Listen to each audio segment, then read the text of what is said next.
put in too much sugar. You said you wanted 3. What, was that too much? That's all right. That's all right. Here, hold on. Okay. Yeah, hi, sorry, you can't come in here. You're gonna have to back up, go around the side to the other gate.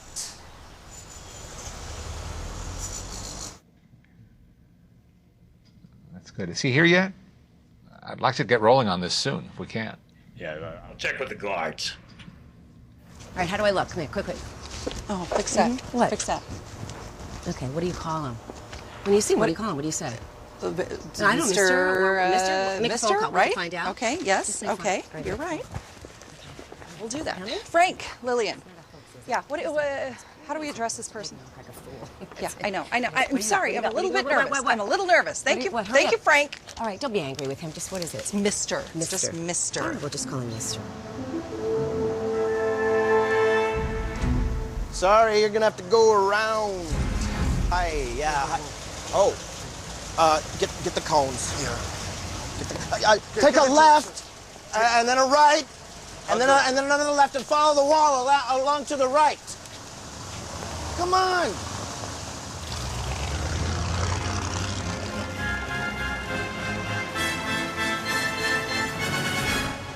Fantastic. We're around VIPs all the time. And listen. Excuse me, I know, listen. but somebody needs to be in charge, okay? And I think that the studio has put me in charge because I know what I'm doing and I know how to make it happen. Okay. All right, so let's... be in charge. Be in charge. Don't scream like a teenager. I don't when believe... he gets here. I won't. I've never done that. Oh. You have never seen me do that. Don't even go there with me. Yeah. Okay? You say never. Try always. Oh, please. Always. All right, you're embarrassing yourself. Okay. You're embarrassing Yeah. yourself because, you know, your mind is completely off track here.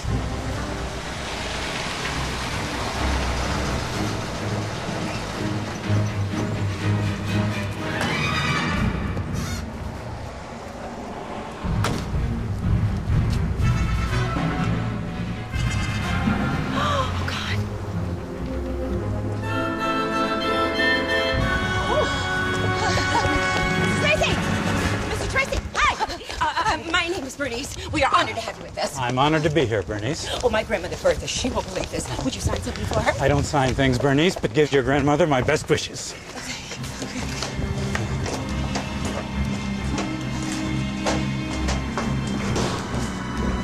Hi, Mr. Tracy. I just wanted to let you know that Mr. Maltin's waiting for you.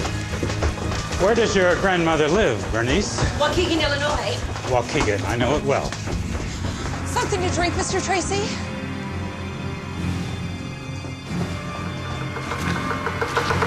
Thank you. Oh, my goodness. Oh, how are you, Detective Tracy? I'm fine. Call me Dick, huh? I'll try. Shall I sit here? Please do, yes. Maybe offer you something to drink? I don't drink, Mr. Maltin. It might confuse me. No makeup for me, thank you.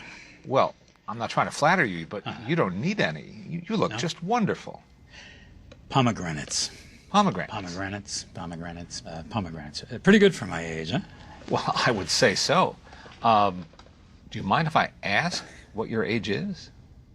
I don't mind if you ask, but that doesn't mean I have to tell you. Well, I mean, you're very gracious, but I didn't mean to be impertinent. I'm going to be 107 in No. July. Yes. No. Yeah. 107? 107. That is amazing. Yeah. Do you have some secret you can share with everybody? SP. Small portions, and exercise, and of course pomegranate. Once in a while, you know, we'll have a blueberry. You know, nobody ever went wrong with our friend the blueberry. Shall we begin? Yes. Can we take your hat and coat? I don't take off my hat and coat. Can we begin? I think so. Frank, are we ready?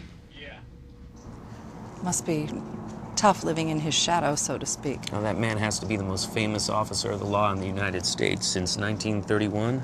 The movies, the radio shows, they don't even begin to tell you. You don't even know what that man has been through. Listen, I don't know you well, but my instincts tell me that he's very fortunate to have you. You're very kind. Thank you. So how long do you and Mr. Tracy intend to stay in town?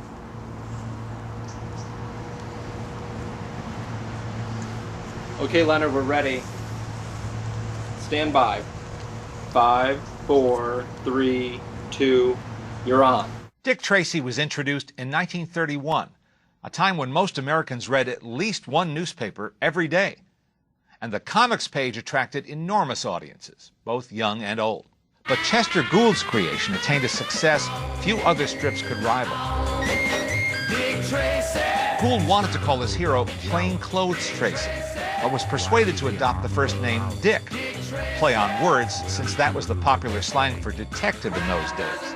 The serialized Dick Tracy stories built a loyal following, in part because they were unlike anything else on the comics page. He became an icon of American popular culture and a true multimedia star, decades before Law and Order or even Dragnet. Gould offered his audience a vivid look at crime fighting from a policeman's point of view. During the Prohibition era, Chicago was a hotbed of criminal activity, and Gould had plenty of inspiration. It's also been said that he based his character, in part, on Eliot Ness, the fabled government agent who targeted Al Capone and organized crime. Tracy soon headlined his own radio show, which ran on and off for many years. And now, Dick Tracy! This is Dick Tracy on the case of the man without a head. Stand by for action. Let's go, men. And in 1937, he made his screen debut, a Saturday matinee serial produced by Republic Pictures. Republic transformed him from a cop to a G-man and introduced an incongruous element of science fiction to the storytelling. This little machine is only a model of the big one which we have, the one we shall use to destroy the Bay Bridge. What's that Bay?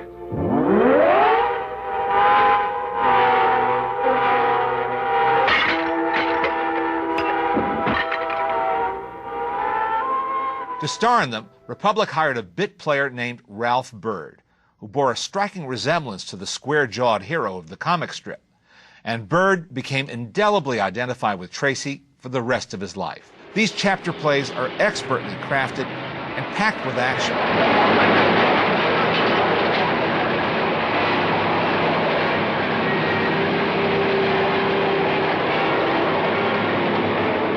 William Whitney, who worked as a film editor on the first serial, graduated to the director's chair by the second, and was teamed with John English.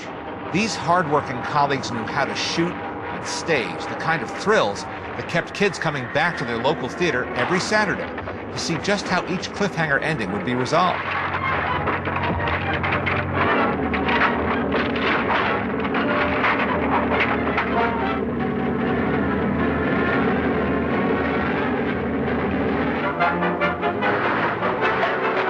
Then in the 1940s, RKO made 4 Grade B feature films featuring Tracy, and they cast character actor Morgan Conway as the wily police detective. Now, Conway didn't especially look the part, as Ralph Byrd did, but he brought authority to his performance. I gotta get to my mother. I've got to find out who robbed that payroll truck. Who are you shielding, Johnny? I gotta get out of here.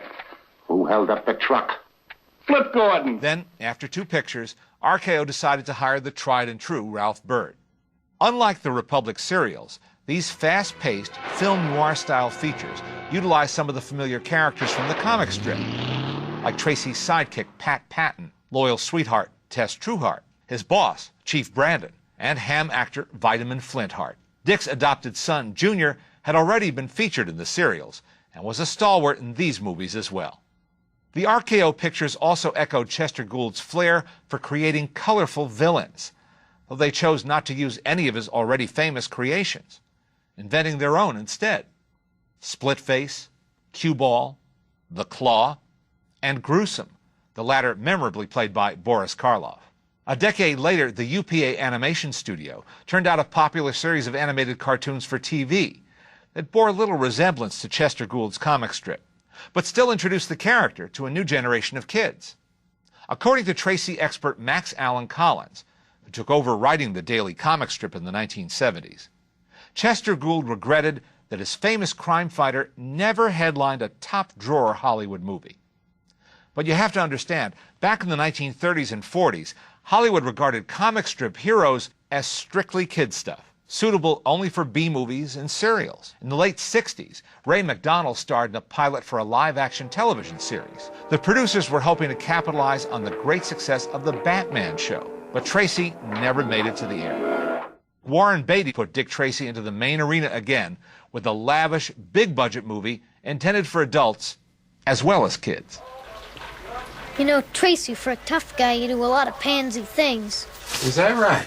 You know it's legal for me to take you down to the station and sweat it out of you under the lights. I sweat a lot better in the dark.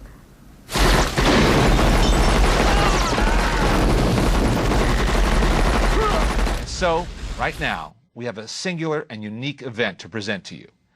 Giving his first television interview ever, we have with us, in person, the most famous officer of the law in American history. I'm speaking of Detective Emeritus Dick Tracy. Detective Tracy, we're so pleased to have you here today. Thank you. Call me Dick.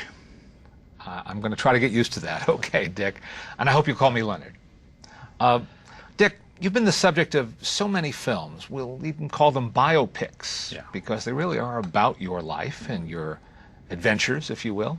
Ralph Byrd played you. Morgan Conway played you. Of course, Warren Beatty played you. Wondering, which of these films you think came closest to capturing the essence of the real you?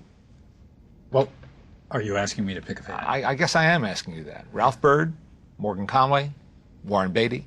Well, to be quite fair, Mr. Maltin, I don't know that it's right to pick favorites. I would say, however, that Ralph Byrd did have a wonderful way about him. He played me a number of times, and I felt always with a very high level of integrity. You know, you believed him. You could believe that Ralph Byrd's mission was to protect and to defend. You know, he was somebody you could trust. Hello? Dick Tracy speaking. Whoever is responsible for those spider marks is the man we want, and I'm asking for full assignment to the case. Go to it, Dick.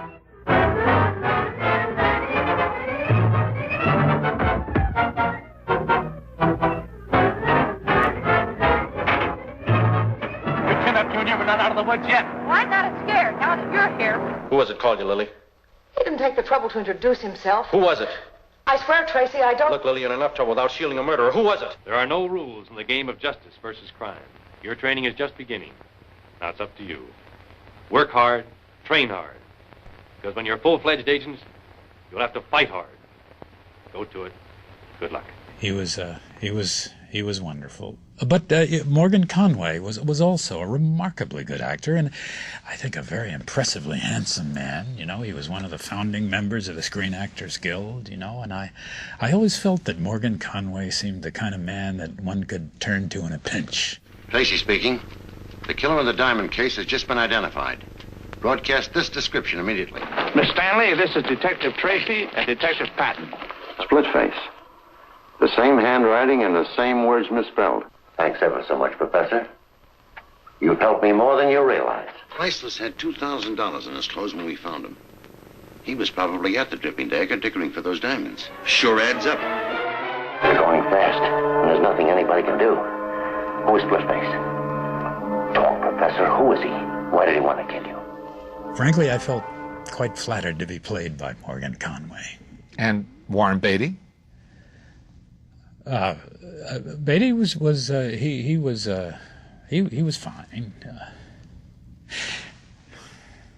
no Ralph Byrd, I mean, or Morgan Conway for that matter. But I will say that the man he looks surprisingly like me. Dick Tracy, calling Dick Tracy. Bring the kid some ice cream. Come in, Sam. Southside warehouse on the river, Tracy. Something's going on. You better get down here. I'm on my way. Walnuts. Walnuts? Tracy, there is a widow to whom a few words need to be said in bereavement. Pat, bring in Flat Top and Itchy. Sam, get these fingerprinted. Flat Top and Itchy, for what? I want to find Lips Manless fast. Hey, not so fast, copper. You dumb dick. I called you here because I want to know if you're ready to testify. Go, Sam, get him!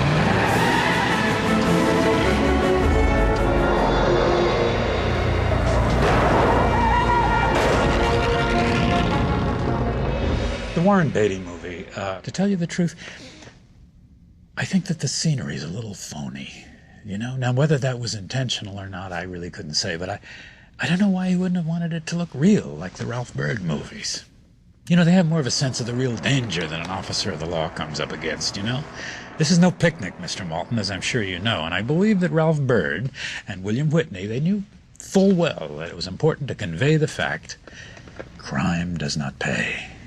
That movie of Beatty's, it gave you a feeling you were in some sort of musical comedy, you know. In fact, there were songs in it actually written for the movie by Sidney Sondheim, who's a very well-respected Broadway producer, very, very well-respected, even though I do find some of his songs not the easiest to hum, but he's highly thought of in the theater world. Count your blessings. Count your blessings. 1, 2, 3. I just hate keeping score. I hate keeping score. Let's show it. Move it. Touch it. Touch it. I want it. Touch it. Grab it. Loves its more. More. Let's go. But the picture that Beatty made had a lot of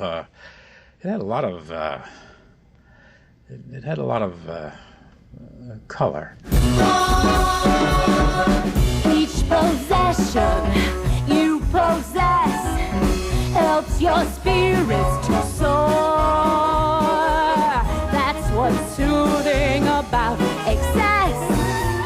Nothing's better than nothing, yes, but nothing's better than more, except more.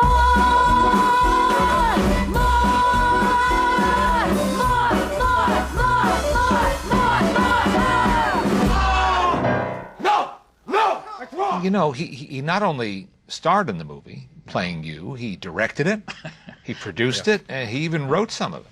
Well, he certainly doesn't seem to have a low opinion of himself, if you know what I mean. But I don't mind that, and I will say that physically, the man looks surprisingly like me. I mean, surprisingly. But how similar we are to one another, that's a horse of another color. As you know, he's kind of public about running around being what I would call a bit of a knee-jerk liberal, you know, and that's something I don't have a tremendous amount of patience for. I'm a conservative, you know. However, I've never gotten to know the man, so I don't want to seem judgmental, okay? No, of course not. Something I've always wanted to ask you. Sure. Have you ever had misgivings about being transformed into a comic strip character? And why did you say yes in the first place to having that done? Gould the man, the man himself, Chester Gould. I trusted him to stay true to my character, and he did it. You know, I always thought that the most important thing was to get the message out to young people that crime does not pay. Mm-hmm. Now, that Chester Gould comic strip originated in 1931, the depths of the Depression. Yeah. And people pretty much agreed that it revolutionized the comics because at that time they were called the funny pages, the funny papers. Right. But this wasn't a funny strip. This was not the Katzenjammer Kids or Mutt and Jeff. It was taking material that you would read on the front page and moving it to the comics page. Absolutely, absolutely. You know, there were some pretty rough characters that the people needed to be defended from in those days. This is at the height of the crime wave of the Great Depression. You know, people like Al Capone or Babyface Nelson or Bonnie and Clyde, Pretty Boy Floyd. Chester Gould went after this type of person when he created Big Boy Caprice, who everybody knew was Al Capone, or Prune Face or Flat Top.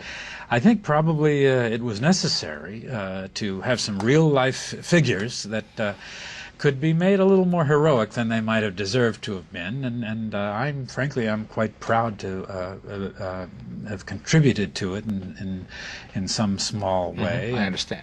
Do you remember a radio broadcast that was done for the armed forces during World War II that actually poked fun at you a little bit, called Dick Tracy in B-flat? Dick Tracy in B-flat, or, for goodness sakes, isn't he ever going to marry Tess Trueheart? It had such a wonderful cast. Bing Crosby, Bob Hope, Judy Garland, Frank Sinatra, Jimmy Durante. I do remember that. I thought it was wonderful. It was the kind of thing that you were really proud of, that this could give the troops a good laugh when they really needed it, because things were tough at that point. Things were tough. Dick Tracy! Hooray! Okay, Dick Tracy is on the job, and all I can say is that whoever held up the First National Bank better get out of town. You guessed it, Tracy. I'm Flat Top. Flat Top? How did you ever get a flat top on that egg-shaped head of yours? Please, please, Flat Top, let me go. These ropes are pressing against my flesh. Never mind that, Shaky. You're going on a long, long trip, a one-way trip. And there's bad news at the end of it. Just because your head looks like a crystal ball, won't be telling fortunes. No, I remember that with great, great affection. Well, frankly, Dick, we were surprised that you were willing to come here and do this interview. You've been kind of reclusive. You've dodged the spotlight all these years. And I have to ask you, what made you say yes to this television interview after 77 years of fame? I felt I really had no choice but to come and be a part of it if you wanted me to. And let's face it, I wouldn't have had much fame at all if it hadn't been for Chester Gould, who just fictionalized so much of what I did. And by the way, in terms of fame, let us not forget Mr. Sherlock Holmes, huh? Mr. Sherlock Holmes was, I'm assured, fictionalized by Sir Arthur Conan Doyle, but if anything, I would say Sherlock Holmes is more famous than I am. Of course, he's not an American. Yes, absolutely. But Sherlock Holmes, as you say, was a fictional character. You're here doing a real television interview. It's a sign of the times, isn't it? How do you mean? You know, it's a far cry from when I invented the two-way wristwatch radio. I mean, who would have predicted that all of this information would be flying around the way it does on screens, you know? I mean, now we're looking at movies on our wristwatches. So it's really a sign of the times. The newspapers are declining. There are hundreds and hundreds of television channels. Everybody's turning to the computer and the web for their information. You know, anybody can say anything they want on the web, and I don't know, soon it'll be impossible to know where to turn for the truth. I understand. Speaking of the truth, in the movies made about you, what do you think veered most from the reality of your life? Well, I think you'd have to say the stuff about what might be called my family life. You know, I guess it's fair to say that my life has always been a sort of a pull between love and duty. I'm sorry. Will you take Junior home? Oh, Chief, please explain to Tess. Tell her I'll see her later. Sorry, honey. Save me some cake. Sorry, Tess. Come on, Pat. But we had a date for dinner. I'm having mine with the professor. Sorry. Tracy, come on. Tracy, when you play in the street, it's part of the game. I know that. Just don't ask me to like it.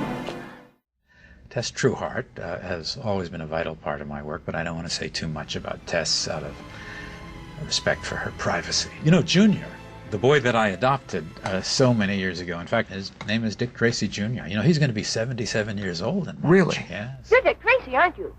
Yes? I'm just an orphan. But someday I'm going to be a G-man, too. Well, now's a good time to start. Come on. Good morning, Dick. Hello, Junior. Nobody's coming around here without me knowing it. Well, good work, Junior. Are you there, Tracy? Come on down, Junior. You got a name? Kid. Kid? Gould was very accurate in making sure that I was depicted as someone who was always true to my my marital vows. Say, how would you like a lifetime job showing Junior what to read? Why, Dick Tracy proposing so early in the morning. Why don't you marry him so he can stop proposing? Just a minute, young fella. I can speak for myself. Also, I felt that the comic strip and the movies were more than generous in crediting me with incorporating up-to-the-minute police procedures.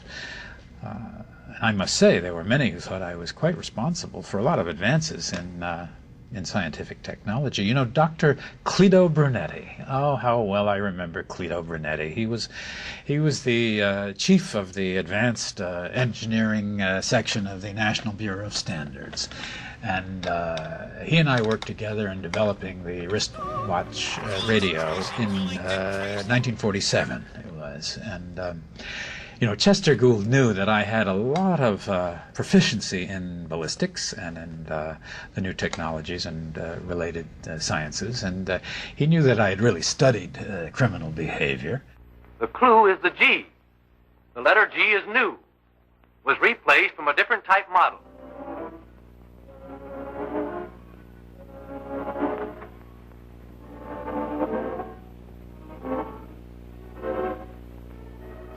T into something something. Whenever there's a T in a license plate number, a truck. You're right, Pat. What do you think, Mumbles? Big boy did it. Big boy did it. Big boy did it. Big boy did it. You know, J. Edgar Hoover wanted to do a comic strip about me with the FBI. And it was called War on Crime. And, you know, J. Edgar Hoover was a wonderful man. He was quite a conservative. And I'll tell you someone else who was quite a conservative, a man by the name of Alfred Kaplan. Now, you probably know him as Al Cap. You know, he created Little Abner, and he once tried to make fun of me with a strip called Fearless Fosdick. It was pretty funny.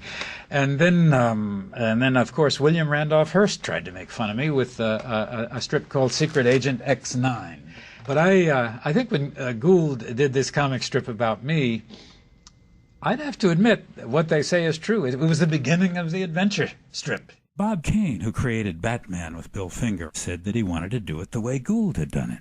And so there were a lot of people that came after Gould began to tell these stories about me. And, of course, you know, I really had nothing to do with it, but I always enjoyed them, I have to confess. Mm-hmm. I want to ask you a question. I hope you'll take it in the spirit with which I pose it to you. Well, I'll see when you ask it. Did you always know that you wanted to be on the right side of the law? Was there ever a time in your life that you thought about going in the other direction? Well, of course, that's not a serious question. But I think I see what you mean. But I am aware that the criminals in Chester Gould's comic strips and in the movies were very colorful and surprising, and so much so that, you know, sometimes they made the character patterned after me seem a little dull, because why? I am predictable, that's why. And isn't it the job of law enforcement to be predictable? Mm-hmm, mm-hmm. Now, both Ralph Byrd and Morgan Conway are no longer with us, but I've heard that Beatty is interested in making another movie about you. Beatty? Making another movie about me? Yes, I've heard that. If he did do another movie about me, that would be something that would cause me to take off my hat. You know, to him, to Beatty. If he made another movie about me, I would take off my hat to him. Or I would tip it, at least, you know, but he might give you a better answer on that. I think you should do an interview with Mr. Beatty. I know he pretends he's not interested in self-promotion, but I'd say there's a pretty big body of evidence as to his guilt in this area. Calling Dick Tracy. Calling Dick Tracy. Sorry. Come in, Junior. This is Tracy. I think you should get over here, Tracy. We need you right away. The city's in big trouble. This does not look good. What happened to the blueberries? They're on their way. Good. So am I.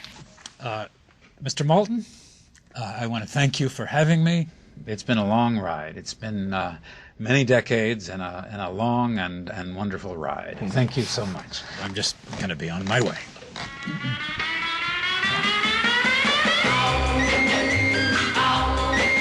Dick Tracy. He's got a bulldog jowl. Dick Tracy. Why, he's the arm of the law. Dick Tracy. Well, he can do what they say.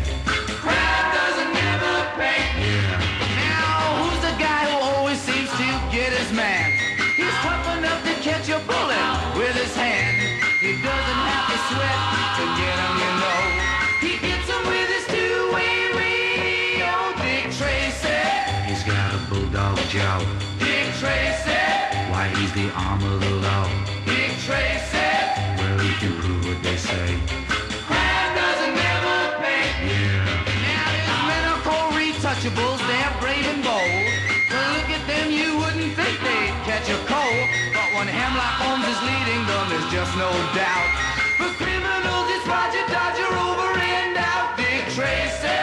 He's got a bulldog jowl. Dick Tracy. Why, he's the arm of the law. Dick Tracy. Well, he can prove what they say. Crime doesn't never pay. Yeah. Coco Gomez likes to treat them rough and mean. He pounds them like a Mexicali jumping bean. He's got a friend jiu-jitsu who's just 1 foot tall.